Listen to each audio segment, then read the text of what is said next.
Bonjour à tous et bienvenue sur la tribune de Coruscant pour cette nouvelle vidéo de review sur le chapitre 5 de la saison 1 de The Mandalorian. Donc je suis encore une fois avec The Max Rebo Collection qui m'accompagne pour ces reviews. Encore et toujours présent jusqu'à ce que la mort série se s'ensuive. termine, ou mort s'en suive. Voilà, c'est ça. Donc, alors, ce chapitre 5, il s'appelle donc The Gunslinger, ce qui donne en français. Le mercenaire, le pistolero, mais je crois que c'est le mercenaire qui a retenu Disney+, pour la c'est la VF. traduction française du titre de l'épisode. Donc cet épisode a été réalisé et écrit par Dave Filoni, quelqu'un qui est très connu au niveau des séries Star Wars, puisque c'est lui qui est derrière Star Wars The Clone Wars, Rebels, et un petit peu aussi derrière Resistance, avec un peu moins d'implication sur cette dernière série. Mais voilà, c'est quelqu'un qui est très connu sur Star Wars, surtout au niveau de son investissement dans les séries animées, et qui a participé aussi du coup à l'élaboration de cette première saison de The Mandalorian. Mais là, c'est un épisode qui a été réalisé et écrit entièrement par Dave Filoni. Surtout que ce qui lui donne un peu de légitimité, on va dire, à Dave Filoni, c'est qu'il a vraiment été à l'époque adoubé par George Lucas himself. Donc maintenant, on va dire que c'est un vieux de la vieille de l'ère Lucasfilm, et donc qui permet, entre guillemets, d'assurer la continuité et le développement de l'héritage de Papa Lucas, quoi. C'est un peu ça, puisque c'est vrai que quand la série de Clone Wars avait été créée, George Lucas était très impliqué dans le processus créatif de cette série. Il a passé des années à concevoir cette série animée avec George Lucas lui-même, et il y a pas mal de choses, je pense, parmi les conversations qu'ils ont pu avoir sur ce qu'est Star Wars, ce qu'est l'univers Star Wars. Enfin, voilà, c'est quelqu'un qui connaît quand même son matériau de base, on va dire, et qui est un spécialiste un peu de cet univers-là déjà. Comme le veut l'expression consacrée, c'est un des gardiens du temple, lui aussi. C'est un peu ça l'idée, ouais. Et comme tu disais, c'est un des vieux de la vieille de Lucasfilm maintenant, puisque depuis 2008, The Clone Wars maintenant. Ah, ouais. Donc ça commence à dater. Ça commence à dater. Comme d'habitude, on va faire une première partie sans spoiler, avec un résumé rapide de l'épisode, notre avis global, et après on va s'attaquer à l'épisode dans une partie avec spoilers, avec résumé intégral, et on va se lancer un peu plus dans les détails de la critique de l'épisode. Donc ce chapitre 5 commence par une bataille spatiale entre le Mandalorien et un autre chasseur de primes qui se nomme Riot Mar, et le vaisseau du Mandalorien se fait endommager gravement, on va dire, par cette rencontre. Donc vu les dégâts qu'a subi le Razor Crest, il est obligé de se rendre sur la planète très proche et qui est une planète très connue des fans de Star Wars. Et sur la planète, il va rencontrer un apprenti chasseur de primes qui va lui proposer une mission pour lui permettre en fait d'avoir l'argent pour payer les réparations de son vaisseau. Et cela va le conduire sur la trace d'un dangereux chasseur de primes qui est caché sur cette mystérieuse planète. Voilà. Alors pour l'instant, c'est vrai qu'on ne peut pas forcément en dire bien plus que ça sur l'intrigue de l'épisode, si vous ne voulez pas être spoilé. Alors qu'est-ce que tu as pensé du coup de cet épisode-là, sans spoil? Sans spoil, je dirais que moi c'est l'épisode que je trouve le plus faible de la saison. Sincèrement, il y a des trucs sympas, notamment avec, on va dire avec le fan service, de jolies images, mais après niveau scénario c'est sans surprise. Je trouve qu'au niveau de la réalisation c'est assez plat, il n'y a pas trop de rebondissements, c'est pas... Enfin bon, grosso modo c'est sympatoche, mais sur un épisode d'une demi-heure on s'embête presque, quoi. Enfin voilà, bon, on a toujours un peu le fil rouge de la saison qui est là en arrière-plan, mais grosso modo c'est un épisode, j'allais dire, totalement dispensable dans ce qu'il raconte, et qui qui ne marque, enfin moi franchement c'est pas celui qui t'a le moins marqué au final. C'est l'épisode qui m'a le moins marqué. D'accord. Non. Donc on s'ennuie un peu. Ouais, tu trouves qu'en fait c'est pas forcément le plus passionnant qui existe, quoi. Ah non, clairement pas. Après, est-ce que d'après toi ça reste quand même quelque chose qui est regardable, qui est... Ouais, parce que qualitativement, même s'il y a plus de faiblesses que dans les autres, ça reste toujours sympa. C'est un petit ça devient épisode. pas d'un seul coup nul en fait, ça que... Voilà, non, c'est pas ça, mais bon, après, entre guillemets, s'il faut faire un classement dans les épisodes de la saison, clairement, à mon avis, ce sera peut-être, le dernier. Et voilà, c'est que grosso modo, il est vraiment anecdotique et vraiment pas le meilleur du tout. Ouais, Quoi. vraiment pas le meilleur. Ok. Voilà. Non, c'est sincèrement, à zapper, quoi. Enfin. Alors par contre, À voir une fois, quoi, c'est tout. Ouais, à voir quoi, mais... Donc pour ce qui est de mon avis à moi, par contre, je trouve que je vais pas aller aussi loin dans ce que tu dis, par exemple. Je vais pas dire jusqu'au fait qu'il faut quasiment le zapper, l'épisode non plus, quoi. Je te rejoins sur le fait que c'est l'épisode le plus faible de la saison, je trouve. C'est vrai qu'il est pas bien passionnant non plus, comparé à tout le reste. Mais comme tu dis, hein, ça se regarde, c'est quand même bien fait. Ce que j'apprécie quand même pas mal, c'est... alors tu parlais justement de fanservice, il y en a pas mal dans cet épisode-là, plus ou moins caché d'ailleurs à certains niveaux, mais je trouvais que c'était fait quand même avec soin, on va dire, et avec respect, vraiment dans l'idée de bien reproduire certaines choses qu'on avait déjà vues. Et sur ce point-là, je trouve que c'était vraiment très appliqué et très bien fait. Mais après, c'est vrai que l'histoire est vraiment pas fameuse non plus. Bon, sans dire qu'on s'ennuie, on n'est pas non plus ébahi devant l'épisode, quoi. Ouais. C'est qu'il est profondément, je trouve, sans surprise, à part un petit rebondissement vers la fin de l'épisode. Voilà, c'est... Et dans ce qu'il raconte, oui, c'est, je trouve, assez anecdotique, quoi. Surtout que tu vois, en y repensant, le coup de... Alors bon, c'est pas le même... enfin, c'est quasiment le même ressort, mais ça renvoie, je trouve, un peu à l'épisode 2. Là, on s'arrête pour faire réparer le vaisseau. Dans l'autre, il peut pas revenir parce qu'on lui a piqué les pièces du vaisseau. Grosso modo, ça fait presque épisode de transition ou enfin voilà, ça s'apparente plus à un épisode de filler qu'autre chose. remplissage. Ouais, alors c'est sur ça. des saisons qui ne font que 8 épisodes, c'est un peu plus bancal, quoi. C'est un peu dommage. Après, par contre, la seule fulgurance, j'ai envie de dire, et qui je pense va avoir son payoff dans la saison 2, c'est quelque chose qu'on nous introduit en fin d'épisode, j'en dis pas plus, on en parlera un petit peu plus en détail dans la partie sans spoilers, mais il y a un élément en toute fin d'épisode qui n'est pas résolu par la saison 1. C'est là qu'on sent vraiment que c'est un truc qui prépare, on va dire, quelque chose pour la saison 2, on a l'impression. Alors par contre là, au moment où on enregistre cette vidéo, il n'y a aucun trailer qui est sorti encore, je ne sais pas si ça sortira entre temps, mais toujours est-il que là, il n'y a aucune image de la saison 2 qui nous a été révélée, à part le titre, le titre bleu là. Mais voilà, on sent vraiment qu'il y a un truc qui est préparé pour la suite, mais pas pour cette saison 1. Donc peut-être, voilà, comme je disais, peut-être que l'épisode gagnera en intérêt quand on aura vu justement ce que ça prépare dans la saison 2. Je te propose qu'on passe directement à la partie avec spoilers, non ? Oui, je pense, ouais. Donc à partir de maintenant, on va passer donc dans la partie de la review qui sera avec spoilers. Donc on vous prévient, à partir de maintenant, soit vous avez déjà vu l'épisode, ou soit vous n'avez rien à faire d'être spoilé sur l'intrigue. Donc pour ce qui est du résumé complet, donc on avait le combat spatial entre... Comment il s'appelle déjà le pilote ? Riot Mar. Riot Mar, ouais, c'est ça. Et qui du coup se finit avec la mort de Riot Mar. Qui est, ma foi, pas trop mal comme combat spatial, on va dire. Il se conclut sur une réplique un peu sympa, justement, qui reprend une des répliques du tout premier épisode avec le I can bring you in warm, I can bring you in cold, du Mandalorian, justement, qui dit non, mais ça c'est ma réplique à moi. Et là, il le dézingue.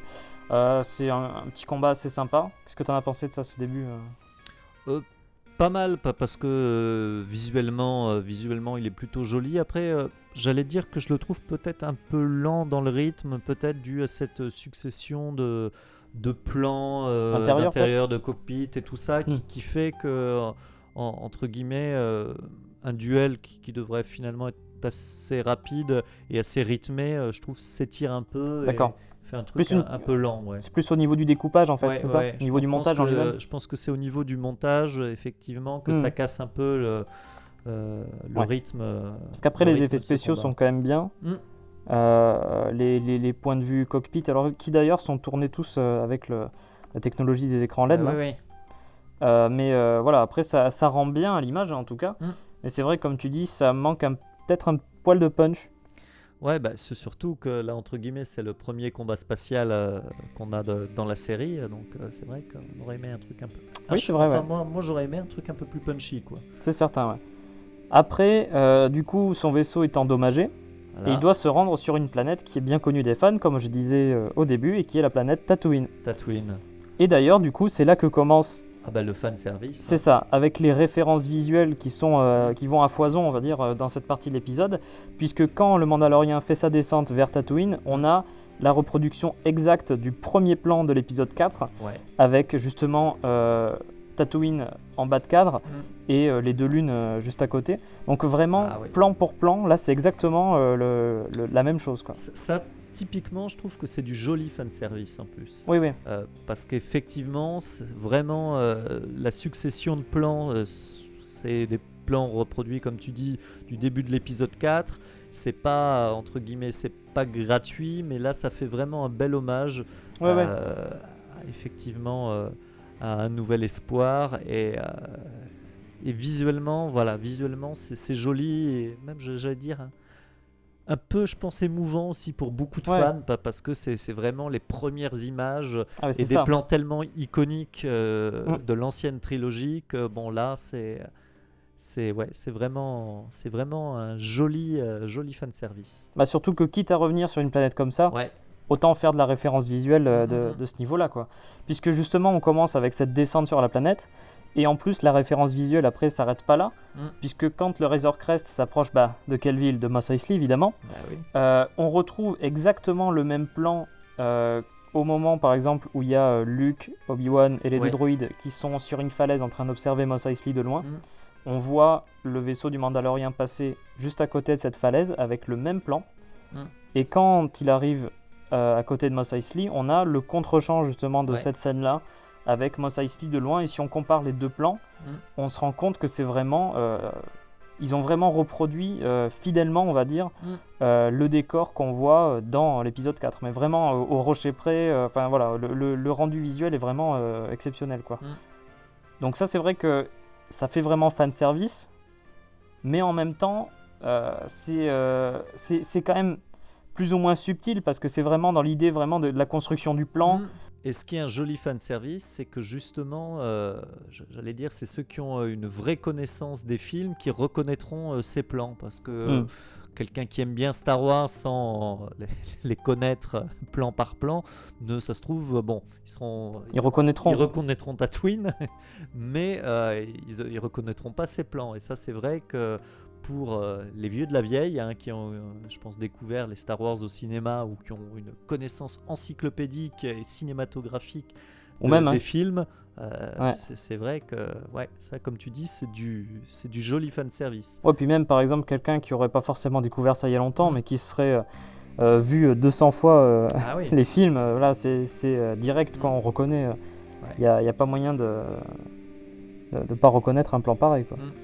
Donc il se rend avec son vaisseau dans un hangar de Mos Eisley et il fait la connaissance donc de Pelimoto, qui est une mécanicienne, on va dire. La garagiste. C'est ça, une sorte de garagiste spatiale, voilà, et qui va s'occuper des réparations donc du Razor Crest. Et là, le fanservice continue. Avec les pit droïdes de l'épisode 1. Par contre, voilà, comme tu dis de l'épisode 1, c'est pas le fanservice de la trilogie originale, mais...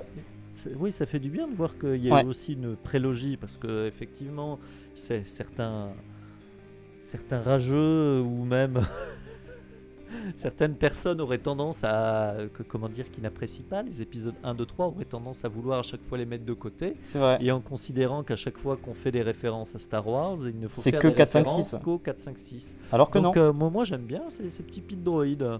Ça, j'aime bien comme fanservice. Ça, surtout qu'en plus, on l'a dit déjà dans les précédentes reviews, dans The Mandalorian, t'as vraiment l'impression qu'il n'y a aucun aspect qui est oublié, on va dire. Oui, voilà. Parce que tout ce qui a existé dans Star Wars avant peut être présent dans la série, les B2 par rapport au flashback. Le fait qu'il y ait des éléments de la prélogie un peu partout, dont ces pit droïdes, ces 3 droïdes qui sont en plus bien faits niveau effets spéciaux. Et du coup, par contre, évidemment, le Mandalorien cache l'enfant à bord du vaisseau. Il ne dit pas un mot à propos de l'enfant à cette mécanicienne. Et il demande évidemment à ce que ce soit elle-même qui fasse les réparations, parce qu'encore une fois, il a encore ce trauma là, vis-à-vis des droïdes.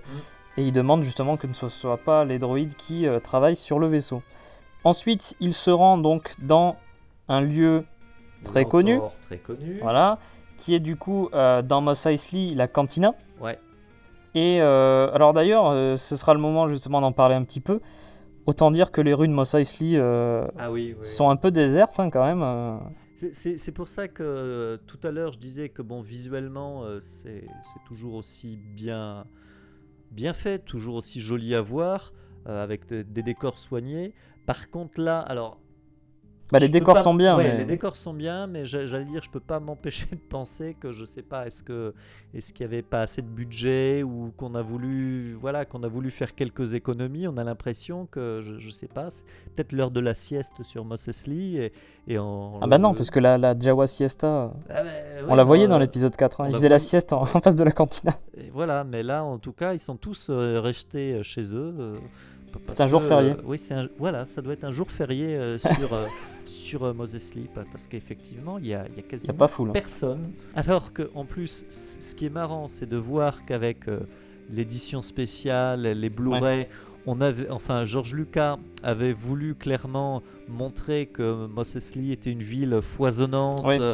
pleine d'extraterrestres, de droïdes, de créatures exotiques. Et ben là, effectivement, jour férié, pas de bol.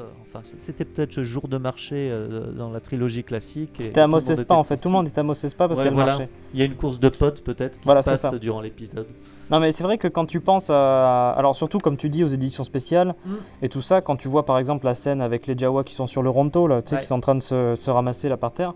Enfin, t'as plein de trucs de partout, même quand ils se font arrêter par les Stormtroopers, ils ont rajouté. Alors, je sais plus si c'est un Dubak ou un autre truc qui passe devant la Ouais, caméra ouais. avec un droïde, avec un machin. Il y a tout partout, il y a plein de monde. Et c'est vrai que quand tu vois ça, tu vois le Mos Eisley de l'épisode. Alors, est-ce qu'il y a une justification dans l'univers justement pour que ça soit dépeuplé? Ouais. Ça, j'avoue que j'en sais pas forcément grand-chose à ce sujet-là.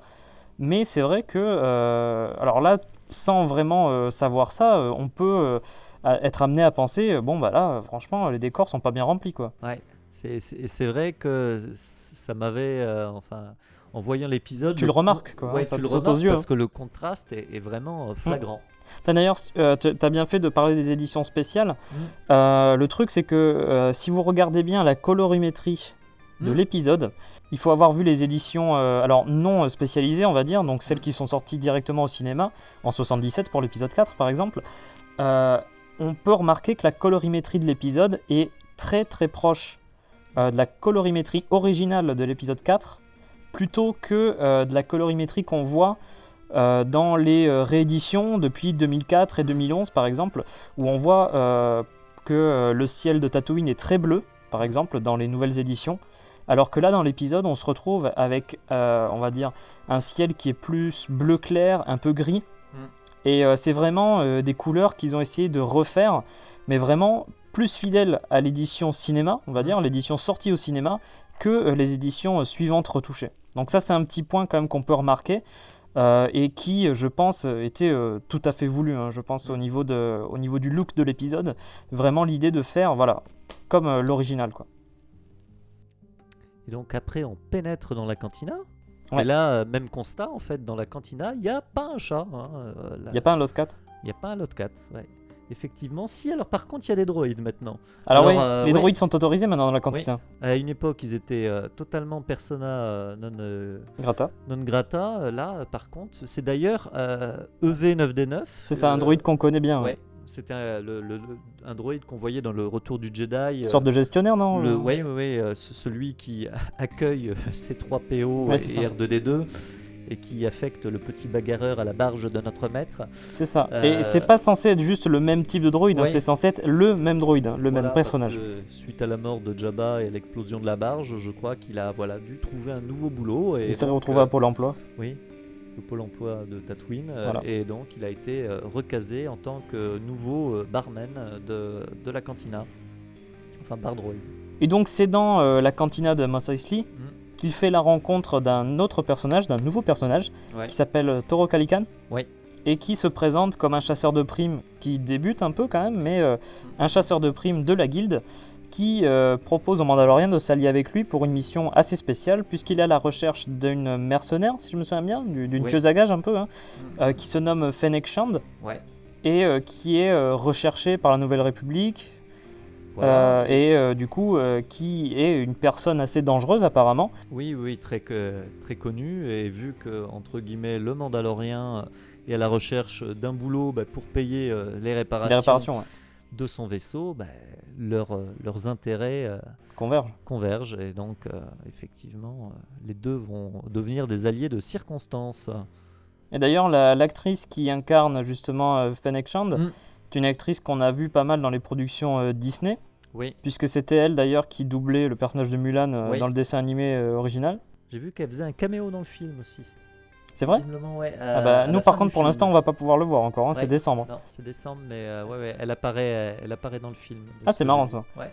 Et du coup, pour ce qui est d'une autre licence, on va dire, appartenant à Disney, elle est apparue dans la série Marvel, Oui. Les Agents du Shield. Ouais, les Agents du Shield. Voilà. Ou sinon, il y Melinda, a attends, c'est Melinda May. Melinda May, ouais, c'est ça. C'est ça. Et pour ceux qui s'en rappellent, le film Street Fighter aussi.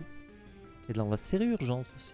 Du coup, il se lance à la recherche de cette fameuse Fennec Shand, qui serait donc à proximité de Mos Eisley. Il se lance avec 2 motojets dans justement... Modèle épisode 2, c'est ça ? Ouais, elle ressemble pas mal à celle c'est- qu'emprunte Anakin dans l'épisode 2. Dans sa traque au Tusken. C'est ça. Ah.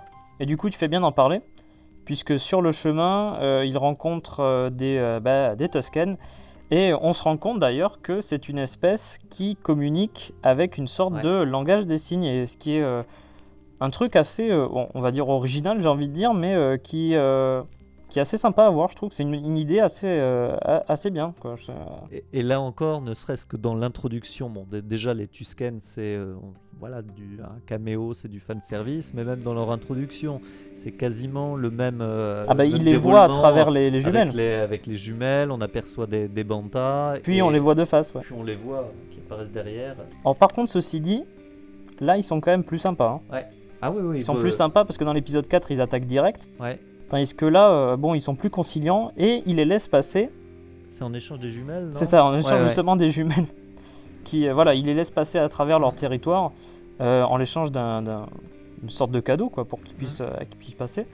Et du coup, l'épisode se poursuit avec justement le Mandalorian et Toro Calican qui se rapprochent peu à peu de Fennec Shand. Ils parviennent à la retrouver dans les dunes.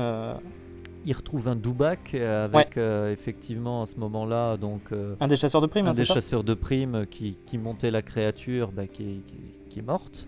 Et là, donc effectivement, il retrouve sur le chasseur de primes le petit tracker qui bip et qui indique elle est juste à côté, la proximité de Fennec Shand. Et c'est là que, entre guillemets, la confrontation commence. C'est ça. Et du coup, ce qui se passe, c'est qu'ils attendent la nuit pour l'attaquer avec les motojets. Oui. Donc le plan, en gros, c'est d'utiliser des grenades flash pour aveugler Fennec Shand, parce qu'elle tire avec un pistolet de sniper depuis tout à l'heure, là. Et des fusées de détresse même, tu vois. Enfin, c'est ça, c'est des fusées de détresse, carrément, c'est ça. Pour localiser... Et là, du coup, en fait, ça fait une lumière tellement forte que ça l'aveugle pendant quelques secondes, et ça leur permet d'avancer sans se faire tirer dessus avec le fusil sniper de Shand.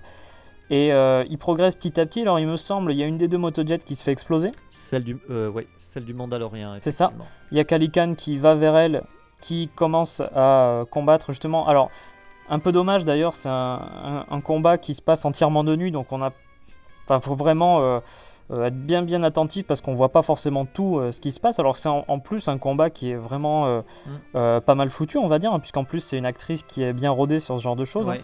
C'est un combat entre Calican et j'allais dire Melinda May. Chun-Li et Ming-Na Wen, voilà. Et Fennec Shand qui est un peu lisible, on va dire, mais qui reste quand même sympa si on arrive à discerner les formes, on va dire. Là, c'est que après, entre guillemets, Toro Calican lui perd le combat parce qu'il n'est pas à la hauteur clairement de Fennec Shand. Mais pour le coup, c'est le Mandalorien qui interpose, quoi. Qui s'interpose parce que lui, il avait pris tous les coups de sniper, mais avec son armure en Beskar, il pouvait justement supporter les impacts. Et donc, l'autre servait finalement de diversion. De diversion. Il l'a occupé pendant que l'autre arrivait, quoi. Et comme ça, quand le Mandalorien arrive, il prend les choses en main. Et il la chope. Et voilà. Du coup, ils arrivent à la capturer. Et petit problème maintenant, c'est qu'ils ont une motojet, le Dewback qu'ils ont récupéré. Ouais. Mais du coup, le truc, c'est que ils peuvent pas la transporter apparemment. Et ce qui fait que le Mandalorien part seul avec le Dewback pour récupérer de quoi transporter tout le monde. Et pendant ce temps-là, du coup, Shand reste avec Calican, toute seule. Elle essaye de le corrompre un peu pour que justement il la libère et tout, et elle lui fait comprendre que C'est le vrai, Mandalorien ouais. était recherché en fait. Bah, hein. ouais, voilà, elle essaye clairement de sauver sa peau et de retourner la situation. C'est ça. Et vu que visiblement dans le monde des chasseurs de primes et de la guilde, ce qui s'est passé sur Nevarro dans l'épisode 3, donc la trahison du Mandalorien envers la guilde, aussi un peu la rébellion et tout ce qui s'en est suivi, tous ces événements, C'est un événement connu. hein. voilà, sont connus. Et donc clairement, elle va essayer entre guillemets de retourner l'autre chasseur de primes en lui disant mais le Mandalorien et sa prime valent beaucoup plus que moi. Et... En gros, si on s'allie Voilà. et on le capture, voilà, tu te feras une légende. Surtout qu'un truc qu'on n'avait Ouais. pas mentionné jusque-là, c'est qu'il fait croire qu'il fait partie de la guilde alors qu'il en fait pas partie, Ouais. le Calican. Là. Donc il espère justement. Oui. Il donc- veut se servir de Ouais. ça pour justement intégrer la guilde. C'est ça. Donc ouais, parce que lui clairement c'est un perso, enfin dès Antipathique. le début il est antipathique et on sent que Moi, je l'aime pas. on le sent pas dès le début quoi. Et effectivement on voit que c'est un jeune ambitieux qui veut faire ses preuves et qui sera prêt à tout entre guillemets pour arriver à ses fins. Et par contre, du coup, le petit plot twist, on va dire, que Ouais, tu avais voilà, dit voilà. dans la partie sans spoil, on s'attend justement à ce moment-là que Calican la libère et qu'il s'allie avec elle pour contrer le Mandalorien, pour choper le Mandalorien et le délivrer à la guilde. Et en Ouais. fait, ce qui se passe, c'est que Calican descend Shand. Ouais. C'est un truc qui est quand même assez... On l'a pas vu venir, hein, je pense. Moi, j'avais pas vu venir en voyant l'épisode Non, pour la moi, première fois. Ouais. Et il lui dit merci pour l'info, quoi, en gros. Ouais. Ouais, parce que voilà, effectivement, c'est sans surprise, parce que le fait que Toro trahisse le Mando, ça, Ouais. on le voit le venir très rapidement. Après, effectivement, qui tue Fennec Shen, c'est d'ailleurs aussi un peu ça, je trouve, qui est décevant dans cet épisode, c'est qu'on nous la vend comme un mercenaire Ouais, vraiment redoutable. horrible, quoi. Finalement, il la capture Assez facilement. et elle n'a pas une mort entre guillemets digne visiblement de sa légende quoi. C'est Parce ça. qu'elle est tuée assez lâchement par ce petit merdeux quoi. Non, mais c'est ça. Et du coup, quand elle lui raconte toute l'histoire qui s'est passée sur Nevarro, le fait que lui, il a trahi la guilde par rapport à l'enfant, il fait tout de suite la connexion, puisque lui, il a vu l'enfant juste avant de partir, qui était dans les bras de la mécanicienne. Là. Qui fait office de nourrice. Ouais, c'est ça, hein, pendant ce temps-là, elle le garde. Et du coup, Toro Calican se rue vers le hangar où était le Mandalorien, et il essaye de s'attaquer à lui, il essaye de choper l'enfant. Ah oui, parce que quand le Mando revient, il voit que l'autre a disparu et il trouve le cadavre de Fennec Shen, et donc là il comprend effectivement que voilà où l'autre est parti. Il lui a joué à l'envers quoi. Ouais, et effectivement quand il retourne à son vaisseau, l'autre tient notre garagiste slash nourrice en joue et donc menace clairement l'enfant. Là, ça sent mauvais. Mais après, par contre, du coup, le Mandalorien arrive quand même à vaincre ce jeune chasseur de primes, aspirant chasseur de primes plutôt. Ouais. Parce qu'effectivement, on peut se dire qu'il est un peu plus dégourdi que ce qu'il en a l'air durant l'épisode, parce qu'au début, enfin, il joue vraiment sur le fait que c'est le novice, le petit débutant quoi, qui sait pas comment faire. Je sais pas comment faire pour rentrer dans la guilde. Donc clairement, on se dit que, enfin, voilà, il a pas l'air d'inventer de l'eau tiède. Après, donc, il se montre quand même un peu plus dégourdi quand il s'agit de trahir, et donc voilà. Mais finalement, où il est pas très malin, c'est quand même d'attaquer frontalement le Mando en fin d'épisode, sans prendre trop de précautions. Bon, il est clairement quand même pas au niveau. Donc non, il se fait vaincre très très facilement, on va dire, par le Mandalorien. Ouais. Donc c'est pour ça que finalement, c'est ces aspects un peu sans surprise, et on est vraiment sur quelque chose. J'allais dire de très convenu au niveau du déroulement de l'intrigue, cette alliance avec ce personnage qui nous semble louche, qui clairement lui met il va le trahir au bout d'un moment quoi. Voilà, donc c'est vrai que c'est rien de neuf, rien de bien intéressant quoi. Rien de bien intéressant, rien de bien inédit dans cet épisode. Et dernière scène de l'épisode qui justement c'est celle dont on parlait tout à l'heure, qui risque d'avoir un payoff dans la saison 2, c'est la fameuse scène de fin où on voit le cadavre de Fennec Shand Ouais, qui se fait trouver par un individu, une silhouette. une silhouette qu'on ne connaît pas, on ne voit Ouais. pas qui c'est, on ne peut pas comprendre quel personnage c'est. Et comme je disais dans la partie sans spoiler, c'est quelque chose que la saison 1 ne résout pas comme question. Le seul truc qu'on pourrait avoir comme indice, c'est vraiment le son que fait ce personnage en approchant. C'est vraiment le cliquetis d'une armure ou d'une sorte de... Voilà, Ouais.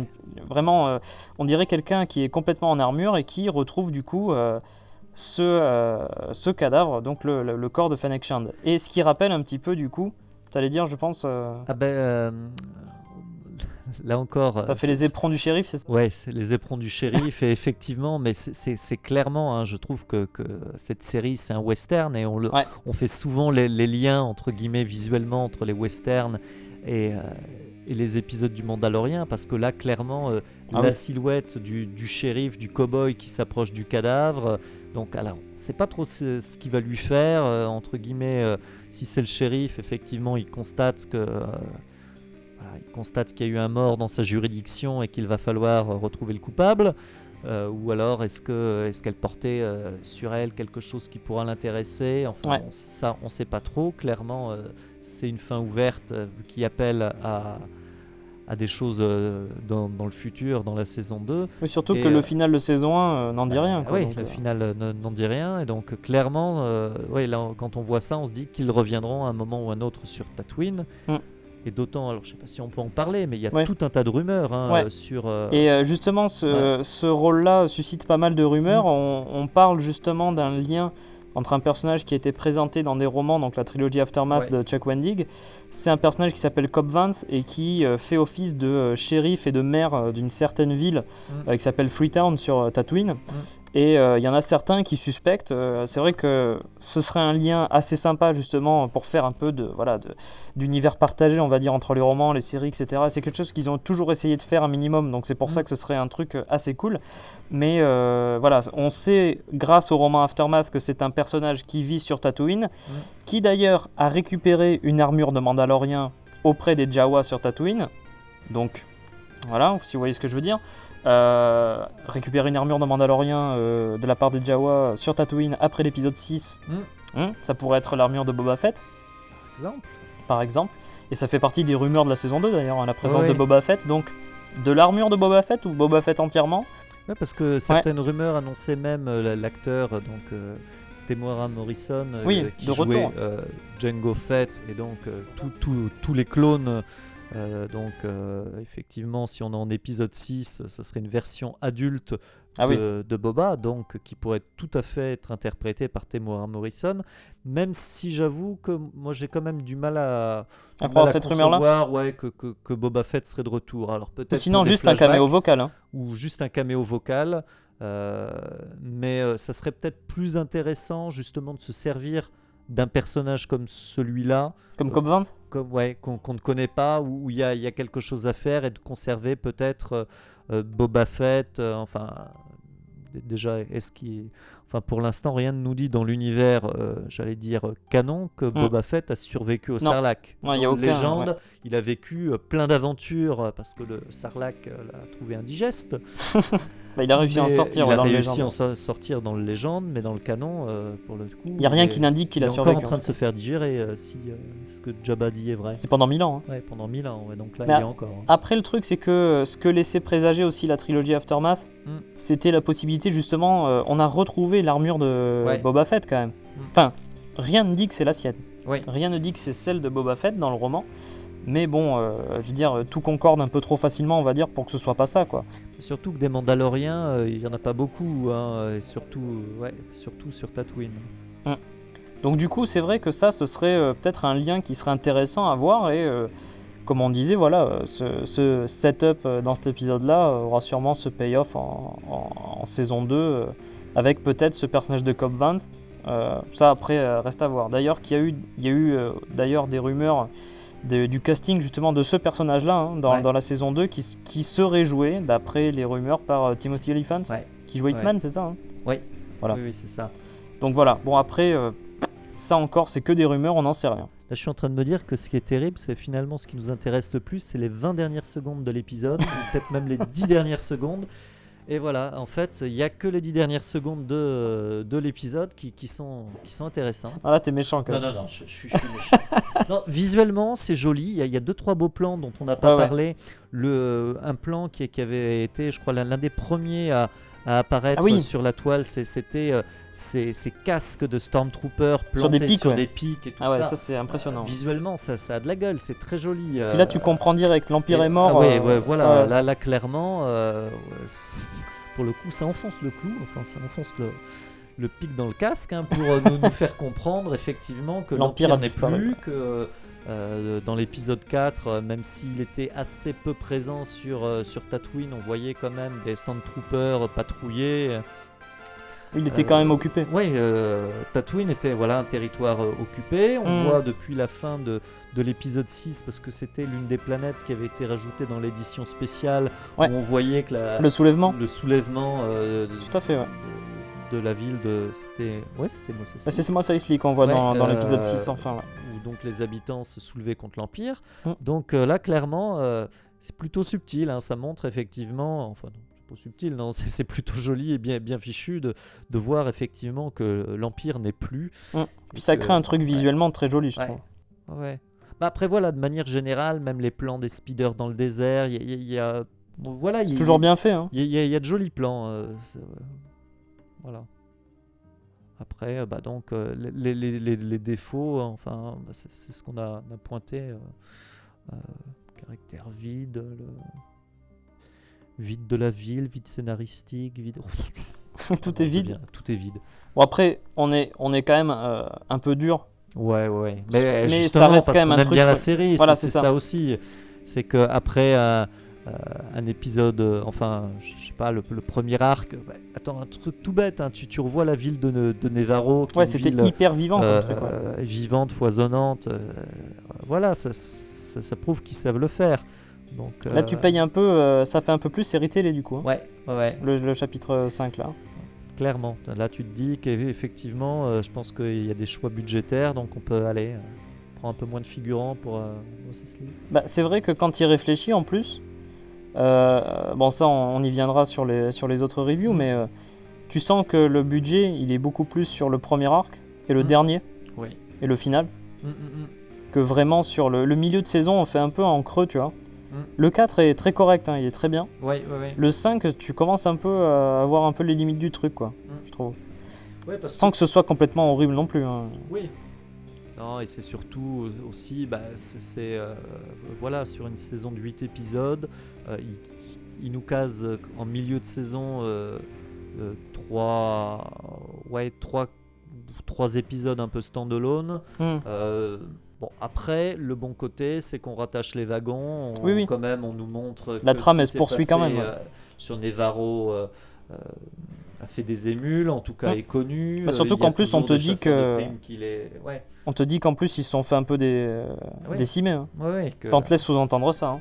Ah, t'as réussi à t'en sortir de Nevarro. C'est ce qu'elle lui dit, l'autre. Donc, on apprend un petit peu plus sur ce qui s'est passé à la fin du chapitre 3, du coup. Après, voilà, c'est vrai que comme tu dis, ça reste dans la trame. Mais on est vraiment face à un épisode standalone et un peu filler, quoi. Alors je disais que le chapitre 2 était un peu filler, mais chapitre 5, je pense, l'est encore plus, au final. Après, ça reste quand même un épisode sympa à regarder, quoi. C'est pas non plus... ça devient pas un épisode horrible à regarder et nul ou quoi que ce soit, mais vu les standards des épisodes de la saison, je trouve, jusqu'à là, ça fait un peu plus bateau, quoi. Bon, c'est à peu près tout ce qu'on avait à dire, je pense, sur cet épisode-là, qui nous a quand même moyennement convaincus, on va dire, pour rester assez concis, mais qui reste quand même regardable et assez sympa, puis qui poursuit tout de même un minimum la trame de la saison 1. Donc voilà, donc j'espère que cette review du chapitre 5 de The Mandalorian vous aura plu. C'est toujours un plaisir de t'avoir pour ces reviews de Max Rebo Collection. Plaisir partagé. Ah, c'est super. Et on se reverra donc bientôt pour la review du chapitre 6. À bientôt, et que la force soit avec vous. Au revoir.